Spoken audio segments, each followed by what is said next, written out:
இந்த சட்னிக்கு பேர் பாம்பே சட்னி. காரம் இல்லாமல் இருக்கும். சிறு குழந்தைகள் பெரியவங்கெல்லாம் விரும்பி சாப்பிடுவாங்க.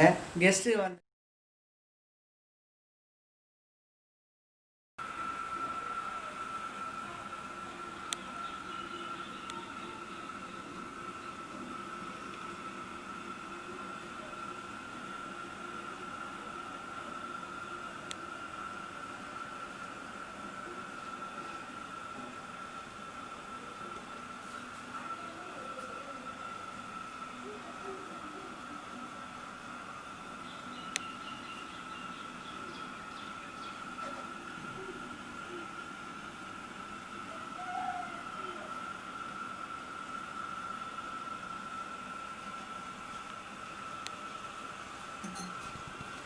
ஒரு கப்பு கடலைப்பருப்பு ஒரு கப்பு கடலைப்பருப்பு ஊற போடணும். 10 நிமிஷம் 15 நிமிஷம் ஊறணும்.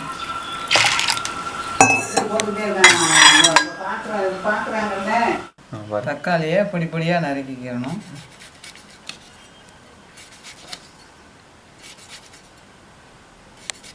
வெங்காயம் பொடியாக நறுக்கிக்கணும் தாளிக்கிறதுக்கு.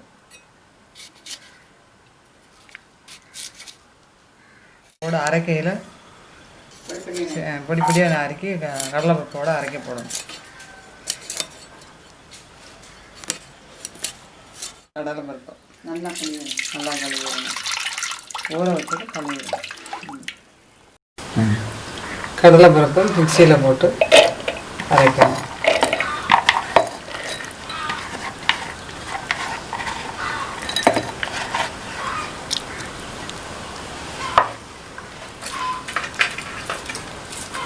கடலைப்பருப்போட 2 வெள்ளைப்பூடு பல் போடணும். ஒரு சில தேங்காய் சில்லு போடணும். தக்காளி நறுக்கி வச்சுருக்கோம்ல அதையும் போடணும். பச்சை மிளகாய் போடணும்.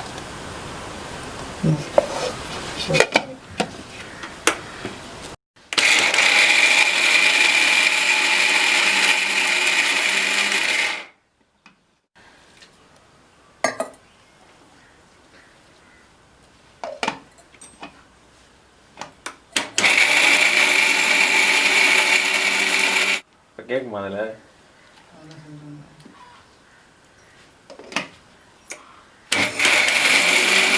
அரைக்கும்போது பெருசாக கேட்காது.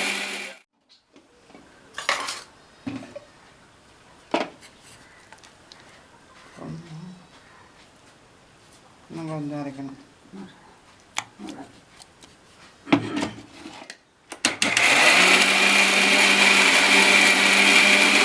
இட்லி மாவு மாதிரி அரைச்சிக்கணும். பரபரப்பாக அரைச்சிக்கணும். தோசை மாவு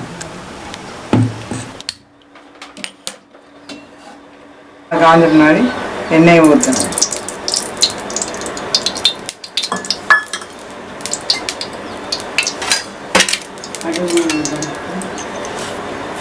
கடுகு 1 ஸ்பூன் போடணும். ஜீரகம் கொஞ்சம் போட்டால் போதும். அரிஞ்சு வச்சுருக்க வெங்காயத்தை வெடித்த பிறகு போடும்.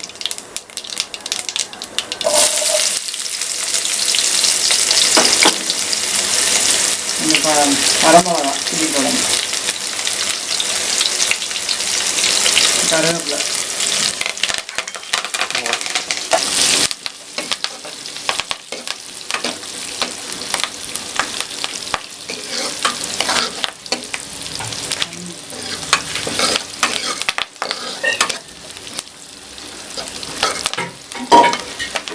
நல்லா வெங்காயம் வதங்கின பிறகு நம்ம அரைச்சி வச்சுருக்க கடலைப்பருப்பை இன்னும் தண்ணி கலந்து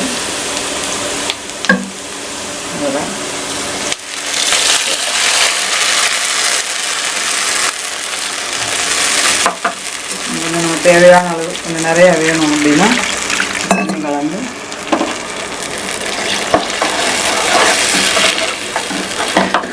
பருப்புக்கு தேவையான அளவு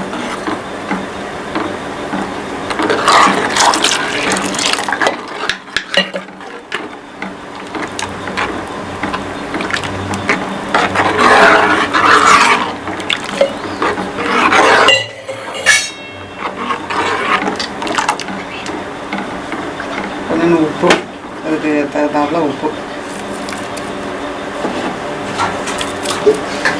கிண்டிக்கிட்டே இருக்கணும். விடக்கூடாது, அடி பிடிச்சிடும். கிண்டிக்கிட்டே இருக்கணும் கிண்டிக்கிட்டே.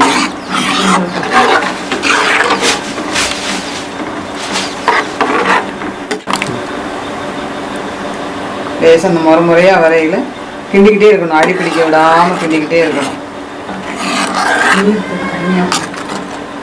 கொதிக்கையில் இல்லை மேலே மேலே தெரிக்கும், பார்த்து நம்ம கிண்டி விட்டுட்டே இருக்கணும்.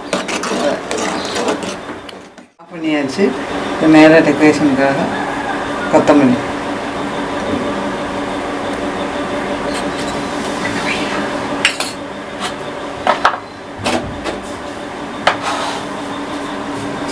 இட்லி தோசையோடு சேர்த்து சாப்பிட்லாம், நல்லாயிருக்கும்.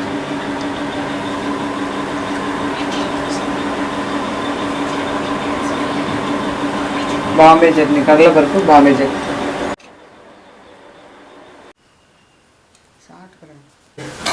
நல்லா காரம் இல்லாமல் நல்லா ருசியாக இருக்குது. கெஸ்ட்டு வந்தால் நல்லா விரும்பி சாப்பிடுவாங்க. சிறு குழந்தைகள், பெரிய வயசானவங்கள்லாம் காரம் இல்லாமல் சாப்பிட்றதுக்கு ரொம்ப விருப்பப்படுவாங்க. இதை சிறு வச்சு கொடுக்கலாம் பிள்ளைகளுக்கு.